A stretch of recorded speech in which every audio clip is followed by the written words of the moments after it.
ក្រុមការងាររដ្ឋាភិបាលក្រានីតត្រឡប់ពីអ៊ីតាលីយ៉ាងជោគជ័យក្រោយនាំយកស្ដេចថ្មក្រានីតកម្ពុជាទៅតាំងពិព័រណ៍ក្នុងកម្មវិធី MAMOMAC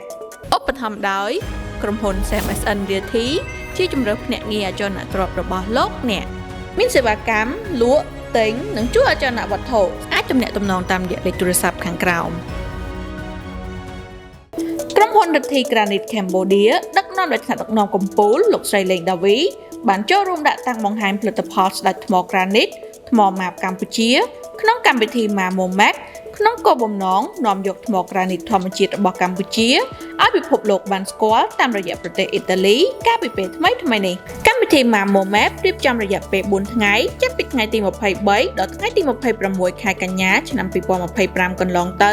នៅទីក្រុងវេរ៉ូណាប្រទេសអ៊ីតាលីបាននិយាយពី MAMOMAC គឺជាព្រឹត្តិការណ៍ពិភពលោកឈានមុខគេសម្រាប់ឧស្សាហកម្មថ្មធម្មជាតិនិងតំណាងខ្សែសង្វាក់ផ្គត់ផ្គង់ទាំងមូលចាប់ពីវត្ថុធាតុដើមរហូតដល់ផលិតផលសម្រេច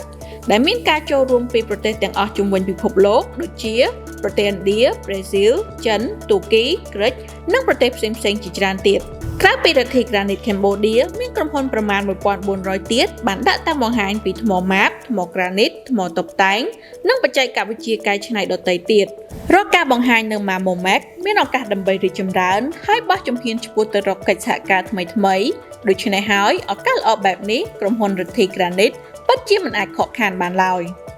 នៅទីនោះក្រុមការងាររដ្ឋាភិបាលក្រានីតកម្ពុជាបានជួបជាមួយនឹងម្ចាស់អាជីវកម្មជាច្រើនព្រមទាំងបានដោះដូរការពិភាក្សាគំនិតច្នៃប្រឌិតជាមួយគ្នាក្នុងអគារតាំងពិព័រណ៍ MAMOMAC ផលិតផលស្ដេចថ្មក្រានីតរបស់កម្ពុជាស្ថិតនៅក្រោមអាជីវកម្មក្រុមហ៊ុនរដ្ឋាភិបាលក្រានីតទទួលបានការចាប់អារម្មណ៍ខ្លាំងពីអ្នកវិនិយោគក៏ដូចជាអ្នកទស្សនាដែលស្រឡាញ់ថ្មធម្មជាតិព្រោះមើលទៅមានភាពស្រស់ស្អាតរលើបរលោងប្លែកពីផលិតផលដទៃ